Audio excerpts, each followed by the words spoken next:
नमस्कार। आज के इस एक्सप्लेनर में आपका स्वागत है। सोचिए, कम जगह लेकिन बम्पर पैदावार। जी हाँ, आज हम बात कर रहे हैं मशरूम की खेती की। एक ऐसा क्षेत्र जहां अगर सही साइंटिफिक जानकारी और एक स्ट्रक्चर्ड अप्रोच हो तो कोई भी घर बैठे ही बहुत ही शानदार रिजल्ट्स पा सकता है। चलिए देखते हैं कि आज हम किन चीजों पर फोकस करने वाले हैं।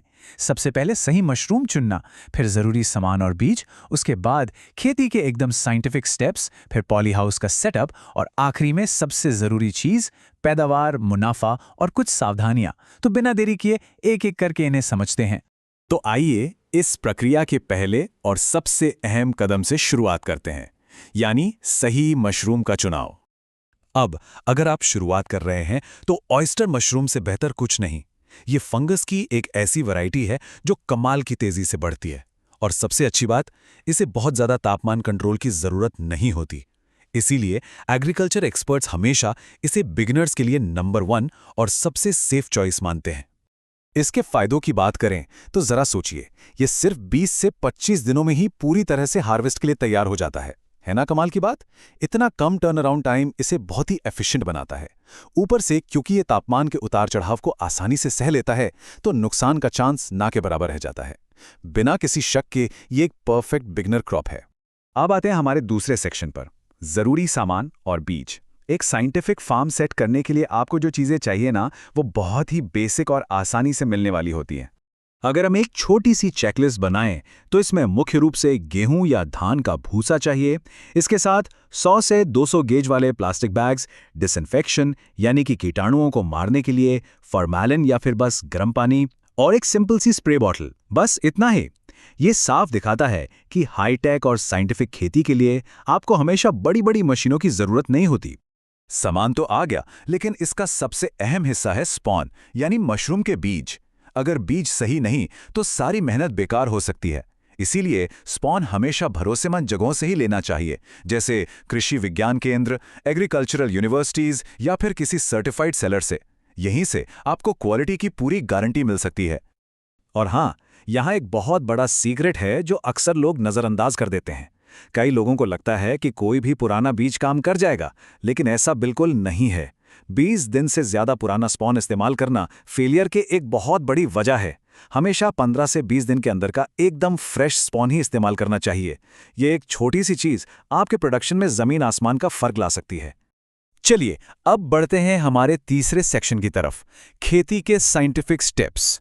अब यहां से जो प्रक्रिया शुरू होती है, उसमें साइंस के नियमों का कड़ाई से पालन करना ही आपको किसी भी संभावित नुकसान से बचा सकता है।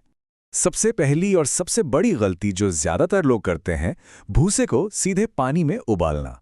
ऐसा करने से उसकी सारे जरूरी पोषक तत्व पूरी तरह नष्ट हो जाते हैं। इसका सही साइंटिफिक तरीका यह है कि भूसे को 60 से 70 डिग्री सेल्सियस वाले गर्म पानी में बस 1 घंटे तक भिगोकर रखा जाए। इस तरह इसके सारे न्यूट्रिएंट्स भी बचे रहते हैं और ये खेती के लिए एकदम परफेक्ट बेस बन जाता है। अगर हम इसे स्टेप बाय स्टेप समझें तो घर के सेटअप के लिए कुल 6 मेन स्टेप्स हैं। सबसे पहले भूसा तैयार करना, फिर उसे तब तक सुखाना जब तक उसमें सिर्फ 70% नमी ना रह जाए। उसके बाद बैग्स में स्पॉन भरना, और यहाँ एक सिंपल सा गणित याद रखना है। सूखे भूसे के वजन का सिर्फ 5 से 7% ही स्पॉन मिलाना है। फिर बैग में 1 से 2 सेंटीमीटर के छेद किए जाते हैं। उन्हें अंधेरे कमरे में इंक्यूबेशन के लिए रखा जाता है, और फाइनली आता है फ्रूटिंग का फेज। अब इस इंक्यूबेशन वाले फेज के बारे में एक बड़ी ही दिलचस्प बात है।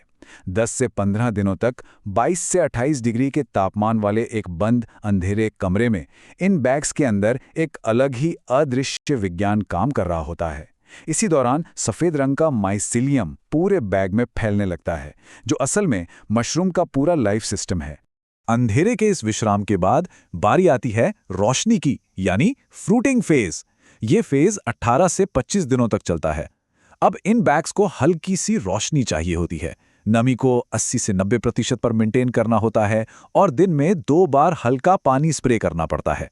और इसी एक्साइटिंग फेज में फाइनली आपके मशरूम बाहर निकलने लगते हैं। तो ये तो था घर का बेसिक सेटअप। चलिए अब बात करते हैं चौथे सेक्शन की, पॉली हाउस और सही एनवायरनमेंट की। अगर आप इस काम को बड़े लेवल पे प्रोफेशनली करना चाहते हैं तो ये आपको जरूर समझना चाहिए। बड़े स्केल पर जाने के लिए आपको अपना इंफ्रास्ट्रक्चर भी उसी हिसाब से अपग्रेड करना होगा। एक प्रॉपर पॉली हाउस में आपको 50 से 75% वाला शेड नेट चाहिए। स्पेस को अच्छे से यूज करने के लिए मल्टी लेयर रैक सिस्टम चाहिए और नमी को हमेशा एक सा बनाए रखने के लिए फॉगिंग या मिस्टिंग सिस्टम लगाना होगा। ये सब मिलकर मशरूम के लिए एक परफेक्ट इकोसिस्टम बनाते हैं। यहां भी एक एक्सपर्ट टिप है। कई लोग पॉली हाउस को पूरी तरह से सील कर देते हैं, लेकिन ये एक बहुत बड़ी गलती है। इससे फसल का बिल्कुल दम घुट सकता है। हल्का सा वेंटिलेशन या हवा का फ्लो होना बहुत जरूरी है, ताकि कार्बन डाइऑक्साइड आराम से बाहर निकल सके और आपके मशरूम आसानी से सांस ले सकें। एकदम हेल्दी फसल के लिए कुछ गणितीय पैरामीटर्स का ध्यान रखना बहुत जरूरी है। तापमान हमेशा 20 से 28 डिग्री सेल्सियस के बीच होना चाहिए। नमी का स्तर 80 से 90% होना चाहिए। और सबसे जरूरी चीज, अच्छे एयर फ्लो के जरिए कार्बन डाइऑक्साइड का लेवल हमेशा कम रहना चाहिए। आप सोच रहे होंगे कि वेंटिलेशन इतना जरूरी क्यों है? तो सुनिए, अगर अंदर फंसी हुई कार्बन डाइऑक्साइड गैस बढ़ गई तो मशरूम बहुत ही अजीब तरीके से लंबे और पतले होने लगेंगे। ये एक तरह की डिफॉर्मिटी है जो ना सिर्फ फसल की क्वालिटी खराब करती है, बल्कि मार्केट में उसकी कीमत को भी पूरी तरह से गिरा देती है। और अब हम पहुंच गए हैं अपने एक्सप्लेनर के आखिरी और सबसे एक्साइटिंग हिस्से पर, प्रोडक्शन, मुनाफा और सावधानियां। साइंस और सेटअप की बात तो हो गई, अब जरा इसके अर्थशास्त्र को देखते हैं। 60, जी हां, ये सिर्फ एक नंबर नहीं है, ये इस बात का सॉलिड प्रूफ है कि अगर आप इन सारे साइंटिफिक तरीकों को स्ट्रिक्टली फॉलो करते हैं तो 60% तक का भारी प्रॉफिट मार्जिन आराम से हासिल किया जा सकता है। यह आंकड़ा अपने आप में इस एग्रीकल्चरल मॉडल की पावर को दिखाता है। जरा इस छोटे से कैलकुलेशन को देखिए, ये अर्थशास्त्र को बहुत ही शानदार तरीके से समझाता है। मान लीजिए आपने सिर्फ 10 बैग से शुरुआत की है। हर बैग से आपको करीब 1.5 से 2 किलो मशरूम मिलेगा, यानी टोटल पैदावार हो गई 15 से 20 किलो। अब मार्केट में इसका रेट 120 से 200 रुपए प्रति किलो तक होता है ना? एकदम सिंपल और प्रॉफिटेबल। यह सीधे तौर पर साबित करता है कि कम लागत में भी कितना शानदार रिटर्न मिल सकता है। लेकिन अपने इस इन्वेस्टमेंट को बचाने के लिए कुछ बातों का ध्यान रखना बहुत जरूरी है। सबसे बड़ा दुश्मन है गंदगी, जो आपकी पूरी मेहनत खराब कर सकती है। इसके अलावा जरूरत से ज्यादा पानी से फंगल इन्फेक्शन हो सकता है और डायरेक्ट धूप फसल को जला सकती है। और हां, अगर कोई एक बैग भी इन्फेक्टेड दिखे तो उसे तुरंत हटा दें, ताकि बाकी की स्वस्थ फसल एकदम सेफ रहे। तो कुल मिलाकर बात बस इतनी सी है, सही और साइंटिफिक तरीकों का इस्तेमाल करके आप घर पर या पॉली हाउस में अपनी मशरूम की खेती की एक बहुत ही सॉलिड और सक्सेसफुल शुरुआत कर सकते हैं। ये जानकारी आपको एक मजबूत शुरुआत के लिए पूरी तरह सशक्त बनाती है। इस पूरे प्रोसेस की एफिशिएंसी और इतने शानदार मुनाफे को देखकर एक बड़ा सवाल दिमाग में आता है, क्या इस तरह की कम जगह लेने वाली और साइंटिफिक तरीके से मैनेज की गई खेती ही हमारे एग्रीकल्चर का फ्यूचर है? ये वाकई गहराई से सोचने वाली बात है। और इसी सवाल के साथ हमारा आज का ये एक्सप्लेनर यहीं खत्म होता है।